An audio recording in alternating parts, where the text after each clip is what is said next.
Lord, hallelujah, hallelujah. आप सभी को प्रभु यीशु मसीह के अनुपम नाम में फिर से एक बार मेरा अभिवादन। मैं परमेश्वर का धन्यवाद करना चाहूँगा आज की सुंदर सुबह के लिए कि फिर से एक बार उसने ये अवसर हम सभी के जीवन में दिया कि उसके भवन में हम सभी प्रिय संतों के साथ एकत्रित होकर के मिलकर उसकी आराधना और स्तुति हम करने पाएँ। तो बिना समय गंवाए आइए हम परमेश्वर के वचन में जाएंगे। जबकि मेज हमारे सामने है, बहुत ही लघु संदेश रहेगा। अय्यूब की पुस्तक, जैसे आप सभी को अवगत है, बीते कुछ दिनों से हम परमेश्वर के वचन को इस पुस्तक से सीख रहे हैं। एक के बाद एक परमेश्वर की गुण भरी बातों को हम देखते आ रहे हैं। थोड़ा सा एक रीकैप मैं देना चाहूँगा, यदि किसी को स्मरण नहीं होगा कि पहले हमने क्या कुछ सुना है। तो सर्वप्रथम परमेश्वर के कलाम से हमने देखा था कि अय्यूब की पुस्तक कितनी खूबसूरत एक पुस्तक है, जो अपने आप में परमेश्वर के सत्यों को अपने साथ लेकर चलती है, और जो उसे पढ़ते हैं वो परमेश्वर के वचन के ज्ञान को प्राप्त करते हैं, क्योंकि यह पुस्तक इब्रानी बुद्धि साहित्य का एक भाग है। और हमने यह भी सीखा कि इस पुस्तक में कितने विभाग पाए जाते हैं। तत्पश्चात कई सत्यों में से दो सत्य हमने मिलकर के सीखा। जो पहला ट्रूथ है या सत्य है या ज्ञान की बात है, वो है अज्ञानता का ज्ञान, कि परमेश्वर जो सर्वज्ञानी है उसके सामने हम कितने अज्ञानी हैं। हमारी जिंदगी में होने वाली घटनाओं और सारी बातों का जो एक क्रियाकलाप, जो कुछ आप देखते हैं, कई बार दुख की बात होती, कई बार सुख की बात होती है, कई बार आनंद की बात होती है, कई बार विलाप की बातें भी होती है। अभी पास्टर विल्सन ने आपके बीच में एक ऐसी विनती रखी, दो ऐसी विनती रखी जहां पर दुख की घटना उस परिवार में घटित हुई। तो ये सारी बातें हमारे ज्ञान से, हमारी समझ से बाहर है, क्योंकि हम सीमित और अज्ञानी मनुष्य है। लेकिन परमेश्वर सर्वज्ञानी है, जो सब कुछ हमारे जीवन के विषय में जानता है। तत्पश्चात हमने मिलकर के दूसरे उस बात को सीखा, या ज्ञान की बात को सीखा, जो है दुख का ज्ञान, कि दुख आखिर हमारे जीवन में क्यों आता है, इस दुख के पीछे परमेश्वर की क्या योजना होती है, और जब दुख हमारे जीवन में आता है तो हमें क्या करना चाहिए। और उसी प्रकार से आज तीसरी बात हम मिलकर सीखेंगे। उस तीसरी बात का हम आधा ही पहलू देख पाएंगे। प्रभु ने चाहा तो आने वाले समय में इसे हम कंटिन्यू रखेंगे, जिसे हम कह सकते हैं धार्मिकता का ज्ञान। मैं चाहूंगा अय्यूब की पुस्तक, उसका पहला अध्याय और उसकी पहली आयत कोई पढ़ने में सहायता करे। उस देश में अय्यूब नामक एक पुरुष था। वह खरा और सीधा था और परमेश्वर का भय मानता और बुराई से दूर रहता था। जैसे ही आप इस वाक्य को पढ़ेंगे, अंग्रेजी के बाइबल में आया है कि अय्यूब एक राइचस मैन था। अब जैसे ही आप ये राइचस या धर्मी शब्द आप सुनते हैं, आपका ध्यान सीधा धर्म पर जाता होगा। लेकिन धार्मिकता के विषय में कुछ बातें मैं आपके बीच में रखना चाहूंगा। प्रियो, आज इस देश के संविधान की यदि आप बात करें, उसमें कई कानून, कई नियम, कई कायदे दिए हुए हैं। और यदि एक नागरिक उन नियमों को, कायदे कानूनों को मानता है, तो देश उसे एक क्या है, धर्मी नागरिक करार करता है। धर्मी मतलब जो अपने धर्म को माने, उसे पूरा करे। तो हमारे देश के लिए जो संविधान है वही लोगों का धर्म है। उसी प्रकार से मनुष्य भी जब परमेश्वर के सामने, देश का कानून है और एक परमेश्वर का कानून है, उस परमेश्वर के कानून के सामने जब इंसान खड़ा होता है और परमेश्वर के सामने उसे धर्मी बनना है, तो उसके कानूनों को, उसके नियमों को मानना, पूरा करना अनिवार्य है। और यदि वो नहीं कर पाता तो परमेश्वर की दृष्टि में वो क्या है? आप मुझे बताइए, धर्मी का विपरीत क्या होता है?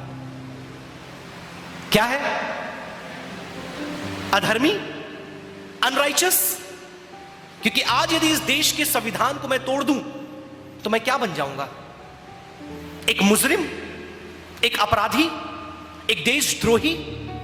बिल्कुल वैसे ही उस स्वर्ग के परमेश्वर का एक संविधान है, नियम है, कायदा है, कानून है, और उसे यदि कोई मनुष्य तोड़ता है तो उस परमेश्वर के सामने वो अधर्मी ठहर जाता है।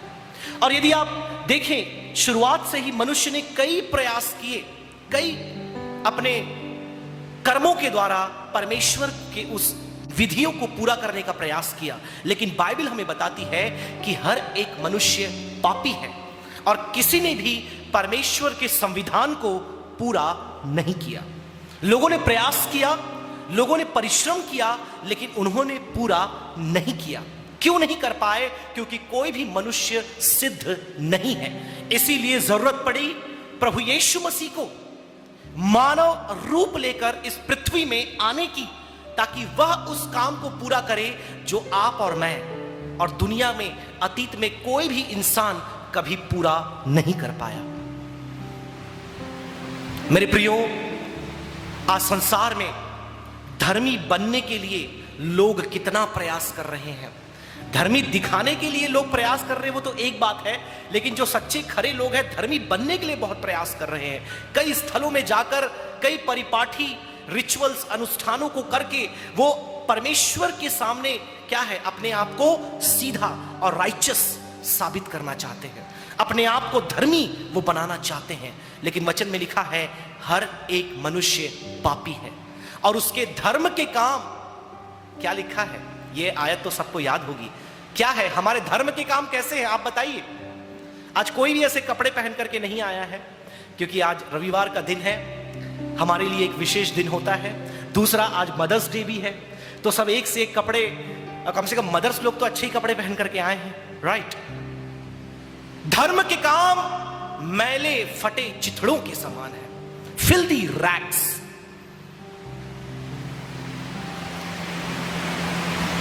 लेकिन जब आप अय्यूब की पुस्तक में आते हैं, जो हमारा संदर्भ है, आप पढ़ते हैं कि अय्यूब सीधा, खरा और राइचस मैन था, धर्मी पुरुष था।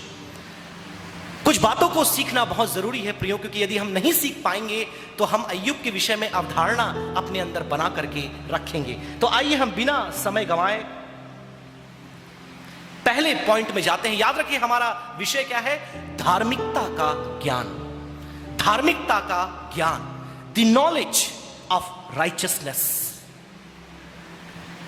सबसे पहला पॉइंट जो आप इसके अंदर देखते हैं, धार्मिकता परमेश्वर का दान है। बहुत से लोग ये गलती कर लेते जब अय्यूब के बारे में पढ़ते हैं कि अय्यूब अपने कर्मों से धर्मी हुआ था। नहीं, ऐसा नहीं है। बाइबल में आप कहीं भी देखें या आज नए नियम में आप देखें, कोई भी मनुष्य धर्मी है तो वो इसलिए धर्मी है क्योंकि परमेश्वर ने उसे धर्मी ठहराया है। अगर परमेश्वर धर्मी होने का सर्टिफिकेट हमको ना दे तो हम कितने भी अनुष्ठान, रिचुअल्स और कार्य धार्मिकता के कर लें, हम कभी भी धर्मी नहीं बन सकते। और अय्यूब एक गलती यहां पर करता है। मेरी वाइफ और मैं बीते सप्ताह बात कर रहे थे और वाइफ बोलती है कि मैंने यही सोचा कि अगर उसने पश्चाताप किया, इसका मतलब उसने कोई ना कोई गलती जरूर की है। उसकी गलती क्या थी? क्योंकि पश्चाताप आदमी तभी करता है जब उसको एहसास होता है कि उसने कुछ गलती की है। तो हम आगे पढ़ेंगे 42 अध्याय में जाकर के अय्यूब क्या करता है? राख में बैठकर पश्चाताप करता है। प्रभु ने चाहा तो अगले संदेश में इसके बारे में कुछ बातें हम सीखेंगे मिलकर के, लेकिन आज पश्चाताप की बात नहीं करते, आज बात करते धार्मिकता की। तो अय्यूब ने ऐसा क्या किया जिसकी वजह से उसको पश्चाताप करना पड़ा परमेश्वर के सामने? उसकी गलती यही थी कि उसने धार्मिकता को अपनी उपलब्धि समझी। इसलिए आज जरूरत है नए नियम की कलीसिया को, विश्वासियों को यह बात जानने की कि हमें धार्मिकता की जरूरत है, हमें धर्मी बनने की जरूरत है, लेकिन यह धार्मिकता परमेश्वर का दान है। आइए हम कुछ आयतों को मिलकर के पढ़ें और देखें कि आखिर अय्यूब ने क्या सोचा धार्मिकता के विषय में। हर एक मनुष्य पापी है, उसी प्रकार से अय्यूब भी एक पापी मनुष्य था। इसीलिए वो क्या करता था, आप ध्यान से देखिए। मैं कुछ आयतें आपके बीच में पढ़ना चाहूंगा। पहले अध्याय उसकी 5वीं आयत को पढ़ने में सहायता करें। 1:5। जब जब हाँ पढ़िए। जब जब भोज के दिन पूरे हो जाते तब तब अय्यूब उन्हें बुलवाकर पवित्र करता और बड़े भोर को उठकर उनकी गिनती के अनुसार होम बलि चढ़ाता था, क्योंकि अय्यूब सोचता था कदाचित मेरे लड़कों ने पाप करके परमेश्वर को छोड़ दिया हो। इसी रीति अय्यूब सदैव किया करता था। जैसे मैंने आपको बताया, परमेश्वर ने अपना संविधान देकर के रखा है, और पुराने नियम में परमेश्वर का संविधान था। वो संविधान क्या था? वो व्यवस्था थी। व्यवस्था के अनुसार बलिदान चढ़ाना पापों के मुक्ति के लिए जरूरी था। तो अय्यूब की धार्मिकता किस पर आधारित थी? उसके परिवार की धार्मिकता किन बातों पर आधारित थी? वह बलिदान चढ़ाने पर आधारित थी। परमेश्वर ने आदेश दिया था, यदि कोई मनुष्य पाप करे तो वह पाप मोचन के लिए, पाप मुक्ति के लिए क्या करे? बलिदान चढ़ाए। तो अय्यूब जब भी उसे समय मिलता, लगता कि कुछ गलती त्रुटि उसके द्वारा, परिवार के द्वारा हुई है, तो वह परमेश्वर के मंदिर में उपस्थिति में जाकर के क्या करता? बलिदान चढ़ाता। यहां पर लिखा है होम बलि चढ़ाता, जिसके द्वारा परमेश्वर उन्हें क्षमा करता। पढ़िए 4:17 भी पढ़ दीजिए। क्या नाशवान मनुष्य परमेश्वर से अधिक धर्मी हो सकता है? क्या नाशवान मनुष्य परमेश्वर से अधिक धर्मी हो सकता है? क्या मनुष्य अपने सृजनहार से अधिक पवित्र हो सकता है? ध्यान दीजिए, अय्यूब अपने आप में एक जो बड़ी समस्या उसके अंदर थी कि वह सेल्फ राइचियसनेस से ग्रसित था, मतलब आत्म धार्मिकता से वह पीड़ित था। उसके अंदर यह सोच थी कि मैं धर्मी हूं, और धर्मी होने के कारण मेरे जीवन में क्या है? दुख नहीं आ सकता। और इसी बात को लेकर के उससे एलीहू नाराज हो जाता है। हम आएंगे एलीहू की बातों में, और उसके बाद आप देखते हैं ना केवल एलीहू परंतु परमेश्वर स्वयं उससे नाराज हो जाता है। और आखिरी में जब वो प्रकट होता है, परमेश्वर उससे कैसी बातें करता है, हम वो बातें देख पाएंगे। लेकिन उससे पहले 9:2 भी पढ़ दीजिए, 9वें अध्याय की दूसरी आयत। मैं निश्चय जानता हूं कि बात ऐसी ही है, परंतु मनुष्य परमेश्वर की दृष्टि में कैसे धर्मी ठहर सकता है? यहां भी वही प्रश्न उससे कर रहे हैं उसके मित्र कि आखिर परमेश्वर की दृष्टि में तुम अपने आप को इतना धर्मी कैसे बता सकते हो?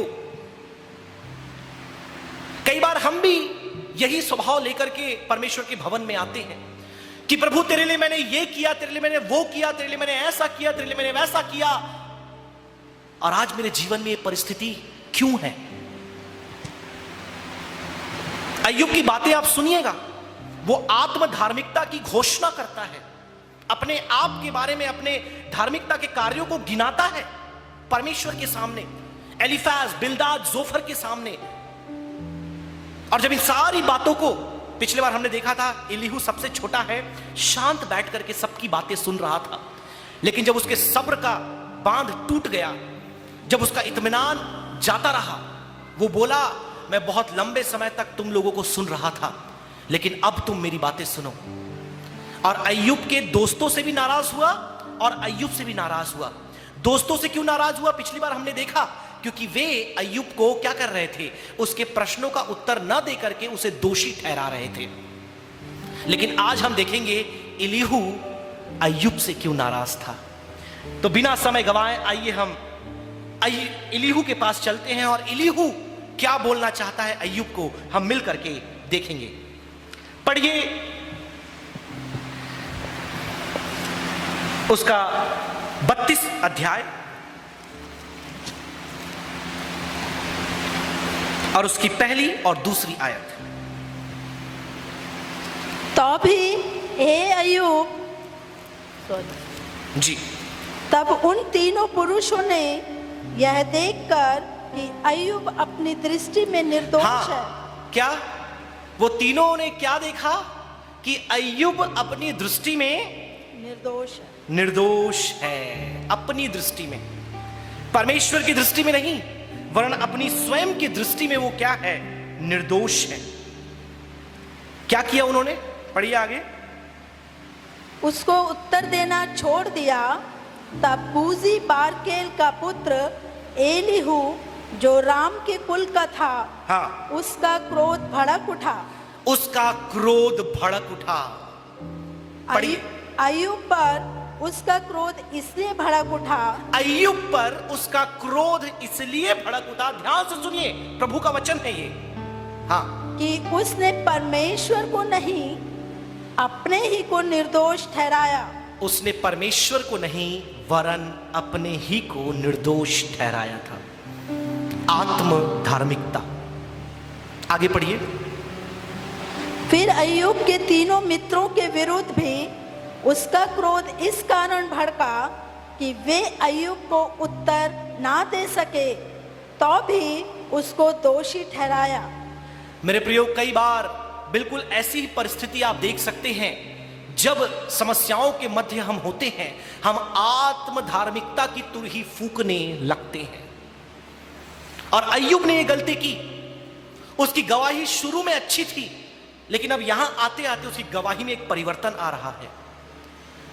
और एलीहू जो परमेश्वर की तरफ से भेजा गया था, आज अय्यूब से नाराज है। ना केवल नाराज वरन वो क्रोधी है। वचन में लिखा है कि उसका क्रोध भड़क उठा। मतलब उसके शब्द मेरे समान नहीं थे। मैं तो बड़े शालीनता से, धैर्य के साथ मैं बातें कर रहा हूं, लेकिन मुझे लगता है एलीहू अय्यूब से ऐसे बातें कर रहा होगा। वो बोलता है कि तूने परमेश्वर को नहीं वरन अपने आप को निर्दोष ठहराया है। मतलब तू निर्दोष नहीं है। हमारी निर्दोषता, हमारी धार्मिकता, याद रखें, परमेश्वर का दान है।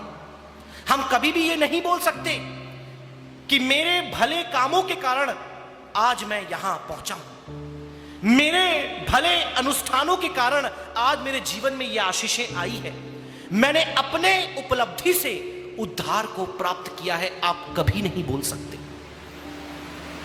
क्योंकि केवल परमेश्वर धर्मी है। धार्मिकता का जो स्टैंडर्ड है, जो एक माप है, वो केवल परमेश्वर है और कोई भी मनुष्य वहां तक नहीं पहुंच सकता। इसलिए परमेश्वर को स्वयं एक समाधान भेजना पड़ा, वो था प्रभु यीशु मसीह। पढ़िए अय्यूब अपने बारे में क्या क्या बोलता है, मैं आपको बताना चाहता हूं उसकी आत्म धार्मिकता की गाथा। पढ़िए 33 अध्याय उसके 8वें पद से। निसंदेह तेरी ऐसी बात मेरे कानों में पड़ी है। तेरी ऐसी बात, एलीहू बोल रहा है अय्यूब से, तेरी ऐसी बात मेरे कानों में पड़ी है और मैंने तेरे वचन सुने हैं। तेरे वचन मैंने सुने हैं। मैं तो पवित्र और निरपराध और निष्कलंक हूं। मैं पवित्र हूं, मैं निष्कलंक हूं, मैं निरपराध हूं जी। और मुझ में अधर्म नहीं है। और मुझ में अधर्म नहीं है।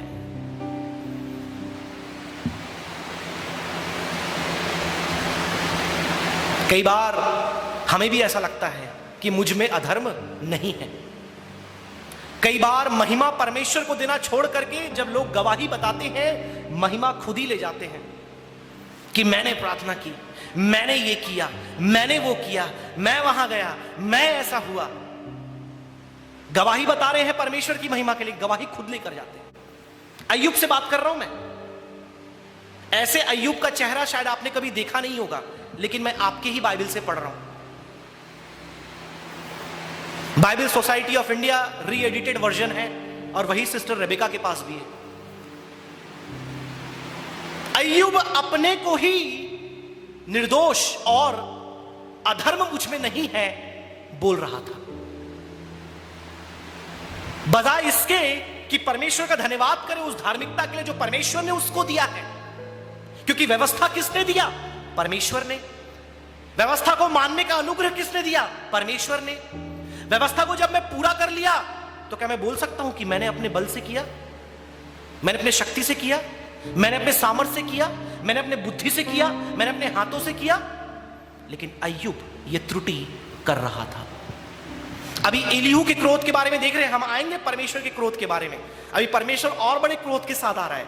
एलीहू तो थोड़े से क्रोध के साथ आया, अब परमेश्वर और बड़े क्रोध के साथ आ रहा है। लेकिन एलीहू को पूरा सुन ले हम, आगे क्या बोलता है, पढ़िए।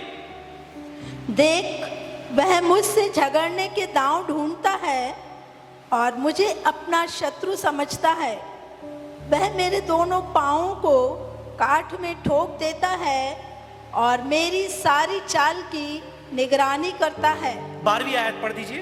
देख, मैं तुझे उत्तर देता हूँ। देख, मैं तुझे उत्तर देता हूँ। एलीहू बोल रहा है अय्यूब से, इस बात में तू सच्चा नहीं है। इस बात में तू सच्चा नहीं है, क्योंकि परमेश्वर मनुष्य से बड़ा है। क्योंकि परमेश्वर मनुष्य से बड़ा है।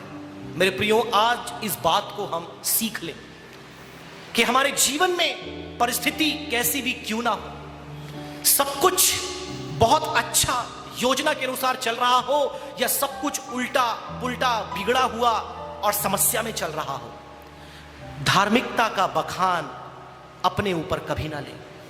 परमेश्वर ही धर्मी है और उसका दान धार्मिकता उसने हमें दिया है।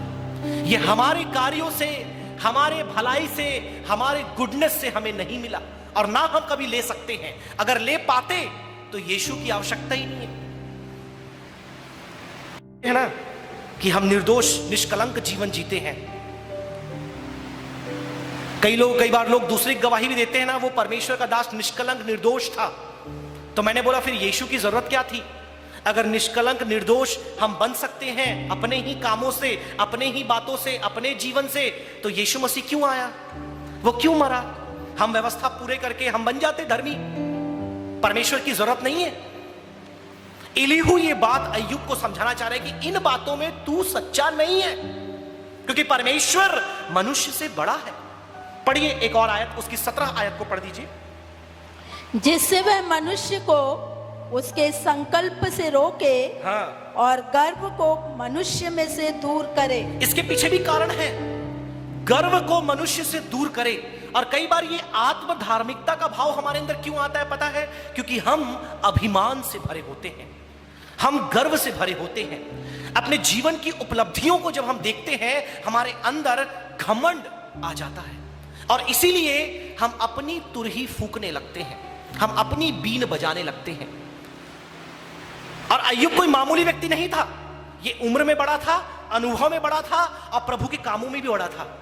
तो अगर अय्यूब ये गलती कर सकता है तो आप और हम कौन हैं?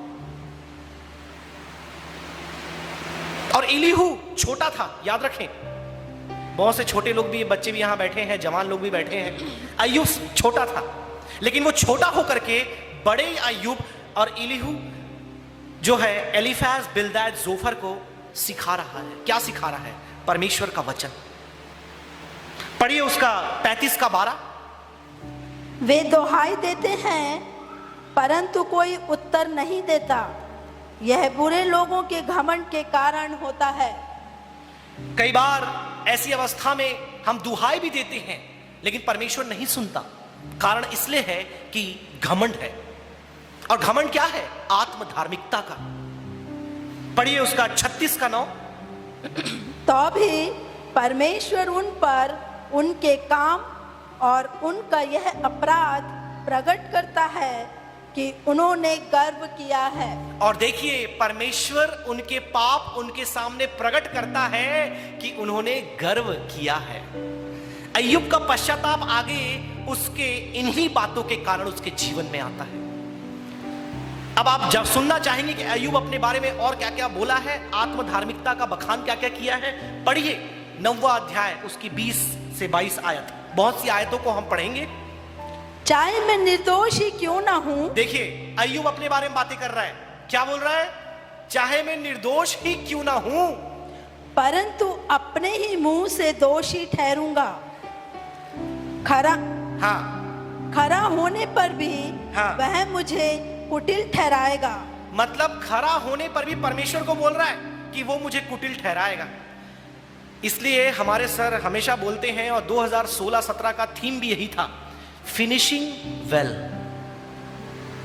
मतलब अच्छे से समाप्त करना, फिनिशिंग वेल।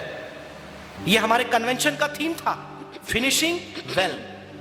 बहुत से लोग आरंभ बहुत अच्छे से करते हैं, स्टार्टिंग बहुत बढ़िया रहता है, चाहे वो मिनिस्ट्री का हो, आत्मिक जीवन का हो, किसी जॉब का हो, नौकरी का हो, कार्य का हो, स्टार्ट अच्छा करते हैं, लेकिन अंत में आते आते सब चौपट हो जाता है। अय्यूब की गवाही अच्छी थी, मैं बिल्कुल इनकार नहीं कर रहा अय्यूब के बारे में। बहुत ही शानदार गवाही, बहुत ही खूबसूरत स्टार्टिंग, एकदम इंप्रेसिव। दुनिया में तो ऐसा धर्मी कोई है ही नहीं। लेकिन अब जब कहानी में हम आगे बढ़ रहे हैं, एक छोटे, उससे कम उम्र के विश्वासी को उसे सिखाना पड़ रहा है और आगे परमेश्वर को भी सिखाना पड़ेगा। मेरे प्रियो, हमारे आत्मिक जीवन में इसी प्रकार से हम आरंभ तो कई बार बहुत अच्छे से करते हैं, लेकिन जब थोड़ा आगे बढ़ते हैं और टुवर्ड्स द एंड हमारे जीवन में विफलता आने लगती है। हमारी धार्मिकता, हमारी गवाही, हमारी सच्चाई, परमेश्वर के प्रति ईमानदारी, वफादारी और जो पराकाष्ठा सफलता का हमने छुआ था, वो कहीं ना कहीं रिवर्स गियर लेने लगता है और फिनिशिंग वेल नहीं हो पाता। मेरे पास समय नहीं है फिनिशिंग वेल के बारे में बोलने के लिए। बहुत से संदेश कन्वेंशन में हमने सुने थे, लेकिन एक बात जरूर याद रखते हैं कि भले आपको कुछ खोना पड़े, कुछ गंवाना पड़े, उपलब्धि आपको न मिले, लेकिन जैसा चालू किया कम से कम समाप्त वैसा ही करना। अपनी गवाही को खराब होने मत देना। भले आप बहुत बड़े स्थान में ना पहुंचे, बहुत बड़ा उपलब्धि आप ना प्राप्त करें, बहुत सारा धन, ऐशो आराम, सांसारिक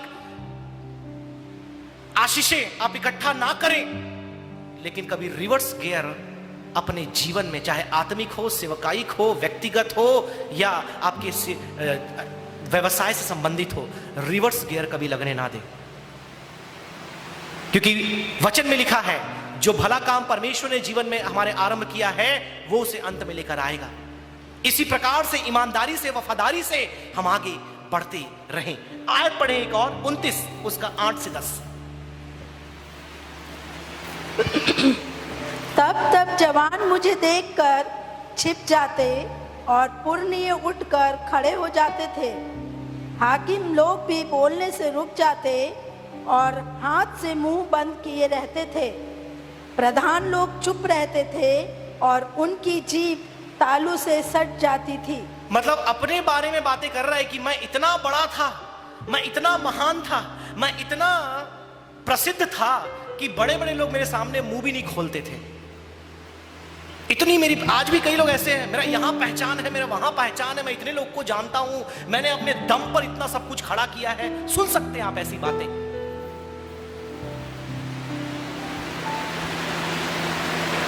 मेरे प्रियो, आज परमेश्वर हमें अय्यूब की पुस्तक से यह सिखा रहा है कि आपकी धार्मिकता, आपकी उपलब्धियां, आपकी जिंदगी की आशीषें आपके कारण नहीं मिली है। It's not because of you, it's because of the grace of God. ये परमेश्वर के अनुग्रह के कारण आपके जीवन में हुआ है। और सबसे बड़ी आशीष इन सबसे जो मैं गिनता हूं वो है धार्मिकता। क्योंकि धार्मिकता यदि हमारे पास नहीं होती तो आज हम परमेश्वर के राज्य में प्रवेश नहीं कर पाते, आज हम उसकी उपस्थिति में उसकी आराधना नहीं कर पाते, आज हम परमेश्वर को अब्बा पिता नहीं बोल सकते। और ये केवल और केवल उसके अनुग्रह से, यीशु मसीह के कारण हमारे जीवन में हुआ है। लेकिन अय्यूब शायद इस बात को नहीं समझ पा रहा था। इसीलिए मैंने पिछले बार ये बात कहा था दुख के ज्ञान के विषय में कि जब दुख आता है तब हमारा असली रंग दिखाई देता है। असली कलर बोलते हैं ना, वो कब में मालूम चलता है? जब आप संकट में हैं। बोलते हैं ना, असली फ्रेंड्स कौन है? थोड़ा समस्या में पड़ जाओ आपको पता चल जाएगा। और हमारे पासवान ने पिछले प्रचार में कई बार ये बात बोला, कई बार ये बातें बोली कि ये जो समस्याएं पिछले 2-3 साल में चल रही है, इससे कई अपनों और अपनों के बीच गैरों के बारे में मालूम चल गया। और आपका भी ऐसा अनुभव रहा होगा। आपको बोलने का मौका शायद नहीं मिला पुलपिट से, लेकिन आपका भी अनुभव ऐसा रहा होगा। समस्याओं के मध्य आपको पता चला कि कौन आपके साथ खड़ा है और कौन आपके विरोध में खड़ा है। और दूसरी बात आपको यह भी मालूम चला कि आप खुद कितने पानी में हैं। वो आपको पता चले ना चले, परमेश्वर को जरूर पता चल गया होगा कि आपका विश्वास कितना है, आपका उस पर भरोसा कितना है, आप उसके लिए कितना समर्पित हैं। आपके अंदर, जैसे हमारे सर बोलते हैं, अगर एक एम्प्लॉय को चेक करना है, मतलब किसी भी व्यवसाय में या नौकरी में कोई है, अगर उसे चेक करना है, 1 महीने की उसकी सैलरी रोक दो। 1 महीने की, ज्यादा नहीं, ज्यादा रोकेंगे तो समस्या हो जाएगा, महिला आयोग में भी बात पहुंच जाएगी। 1 महीने की उसकी सैलरी रोक दो और फिर वो आपके बारे में क्या बोलता है आप बैठ के सुनो। पहले तो अरे बाप रे बहुत अच्छे हैं, हमारे बॉस तो बहुत अच्छे हैं, हमारे ये तो बहुत अच्छे हैं, वो तो बहुत अच्छे हैं, लेकिन एक बार रोक दो, अब देखो वो क्या बोलता है। तो कई बार हम भी ऐसी हैं, परमेश्वर बहुत अच्छा है, बहुत महान है, बहुत भला है, बहुत दयालु है, बहुत करुणा निधान है, बहुत ही अपरंपार आशीषों को देने वाला है, लेकिन एक पल के लिए, एक दिन के लिए या एक समय काल के लिए थोड़ी विकट परिस्थिति जीवन में आ जाए, थोड़ी समस्याएं खड़ी हो जाए, थोड़ी बीमारियां द्वार पर दस्तक दे दे, तब हम क्या बोलते हैं, तब हम क्या करते हैं, तब हमारे मुंह से क्या निकलता है? आत्मधार्मिकता का बखान कि मैं धर्मी था, परमेश्वर ने मुझे अधर्मी ठहराया। मेरे प्रियो, आज अय्यूब हमें सिखा रहा है। दो प्रकार के लोग होते हैं, याद रखना। एक प्रकार के वे जो गड्ढे में गिर करके जानते हैं कि वहां गड्ढा है, एक प्रकार के वे जो दूसरे गड्ढे में गिर करके देख करके समझ जाते हैं वहां पर गड्ढा है। अब हमको गड्ढे में गिर करके सीखने की जरूरत नहीं है कि आत्मधार्मिकता का पाप क्या है, लेकिन हमें जरूरत है अय्यूब के जीवन से यह सीखने की कि हम ये गलती ना करें, हम ये त्रुटि ना करें। समय नहीं है, लेकिन अय्यूब अपने आप को निर्दोष घोषित करता है। ये सारी आयतें आप समय मिलेगा आप जाकर के पढ़िएगा, और अध्याय 29 से लेकर 33 पढ़िएगा। अपने आप के बारे में बहुत बखान वो करता है, और लगभग 29 अध्याय में तो 29 बार वो मैं, मेरा, ये वो बातें अपना बखान कर रहा है। पढ़ने का समय नहीं है, केवल 10 मिनट मेरे सामने है। अय्यूब ने परमेश्वर को अपनी धार्मिकता का श्रेय नहीं दिया, उसने सारा श्रेय खुद ले लिया। इलीहू उससे नाराज है, इलीहू उससे क्रोधित है।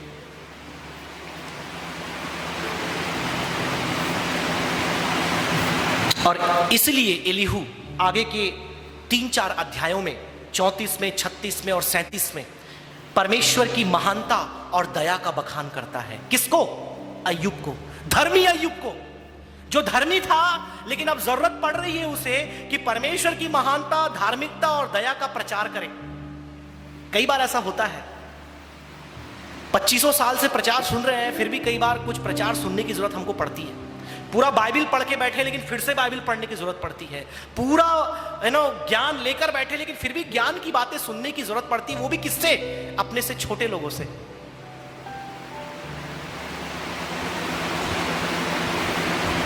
मेरे प्रियो, अय्यूब ने अपने धार्मिकता का बखान किया और एलीहू का क्रोध उस पर भड़का, और पहले उसे फटकार लगा करके वो परमेश्वर के बारे में बताता है कि तू क्या है और परमेश्वर क्या है। तू कितना छोटा है उस महान परमेश्वर के सामने, तू कितना अधर्मी है उस धर्मी, एकलौता धर्मी परमेश्वर के सामने, तू कितना अज्ञानी है उस सर्वज्ञानी परमेश्वर के सामने। तू अपने आप को बड़ा बोलता है। थोड़ा उस परमेश्वर के बारे में सुन ले, और सुंदर रीति से ये आप पढ़िएगा 34 अध्याय और 36 और 37 अध्याय, बड़ी ही खूबसूरती से परमेश्वर की महानता का बखान एलीहू करता है। और तत्पश्चात हम दूसरे पॉइंट में आते हैं, जबकि 10 मिनट है, सीधे उसके दूसरे पॉइंट में हम जाएंगे। पहली बात मैंने आपको बताया, धार्मिकता हमारी उपलब्धि नहीं है, धार्मिकता हमारे अनुष्ठानों का देय नहीं है, यह परमेश्वर का स्टैंडर्ड है जो उसने हमें दान के रूप में दिया है। क्यों दिया है? अपने अनुग्रह के द्वारा उसने हमें। वही धर्मी अय्यूब, वही निर्दोष निष्कलंक गवाही रखने वाला अय्यूब अपने जीवन में भयंकर दुख से होकर के जाता है। और यह भयंकर दुख केवल अय्यूब तक सीमित नहीं है, उसे सबसे पहली बात पारिवारिक दुख हुआ, फिर उसे आर्थिक दुख हुआ, फिर उसे शारीरिक दुख हुआ, उसे फिर आत्मिक दुख हुआ, फिर सबसे बड़ी बात आप देखते हैं उसे सामाजिक दुख भी हुआ। यह 5 प्रकार का दुख या पीड़ा या सफरिंग हम उसके जीवन में देख सकते हैं। आज कई लोग ऐसे प्रचार कर रहे हैं, और हमारे वरिष्ठ पासवान ने अपने अंतिम संदेश में इस बात को कहा था, और मुझे बहुत ही अच्छा यह लगा कि आजकल ऐसा प्रचार चल रहा है। कैसा प्रचार चल रहा है? कि एक बार आप यीशु को अपना उद्धारकर्ता मान लो, आपके जीवन में क्या सब कुछ अच्छा होगा, कोई दुर्घटना नहीं, कोई बीमारी नहीं, कोई क्लेश नहीं, कोई विपत्ति नहीं, नौकरी भी मिलेगी, छोकरी भी मिलेगी, मतलब लाइफ सेट। एक बार आप यीशु में आ जाओ। मेरे प्रियो, यीशु मसीह इस पृथ्वी पर आया कि वह पापियों के लिए एक बहुत से लोग आज बंदीगिरी में हैं अपने उपदेश के कारण। मेरे प्रियो, आज जरूरत है लोगों को पूरे सुसमाचार सुनाने की। पूरा सुसमाचार क्या है? प्रभु यीशु मसीह आपके जीवन में जब आएगा, आपको वो शांति देगा, आपके जीवन में वो उद्धार देगा, आपके जिंदगी के उन घटनाएं भरे मुश्किल परिस्थितियों में आपको अनुग्रह देगा कि आप इस दुनिया पर जय प्राप्त कर सकें। इस पापमय संसार में आपको पवित्रता से जीने के लिए वो सामर्थ्य देगा। आपके जीवन में दुख आएगा, आपके जीवन में बीमारी आएगी, आपके जीवन में क्लेश आएगा, जैसे यीशु ने स्वयं कहा, लेकिन मैं तुम्हारे संग रहूंगा। हालेलुया, मैं तुम्हारे साथ साथ चलूंगा, प्रेज द लॉर्ड, और तुम्हें हिम्मत दूंगा, तुम्हें हियाव दूंगा, और तुम्हें उस पहाड़ पर चढ़ने के लिए तुम्हारी सहायता करूंगा। मेरे प्रियो, प्रभु यीशु मसीह पे हो सकता है आप विश्वास करते हो, आपका जीवन परमेश्वर के वचन के अनुसार हो, लेकिन आपके जीवन में दुख क्लेश हो सकता है आए, या हो सकता है आज आप उन दुखों से होकर के जा रहे हो, निंदाओं से होकर जा रहे हो, अपमानों से होकर जा रहे हो, झूठे आरोपों से आप होकर के जा रहे हो। कितने नहीं है, अगर आप धर्मी हैं फिर भी क्लेश और दुख और बीमारियां आपके जीवन में आएंगी और है। कई बार हम विश्वासियों घरों में जाते हैं, बहुत पीड़ा में कई लोगों को देखते हैं, हम प्रार्थना करते हैं, उपाय करते हैं, परमेश्वर आपके जीवन में कार्य करेगा, लेकिन आप अय्यूब के समान अज्ञानता में ना रहें, अय्यूब के समान आत्म धार्मिकता की घोषणा ना करें। जो भी धार्मिकता, पवित्रता आज आपके जीवन में उद्धार है, वो केवल और केवल यीशु मसीह के कारण है। मैं आगे का समय पास्टर विल्सन को देना चाहूंगा। और दूसरी बात मैंने आपको बताई कि यह जो धार्मिकता है आपके जीवन में दुख का निवारक नहीं है। इन वचनों के द्वारा प्रभु आप सबों को बहुतायत से आशीष देने पाए। प्रभु ने चाहा तो आगे हम इसकी श्रृंखला और भी सुनने पाएंगे। May God bless you all. Thank you so much. Praise the Lord.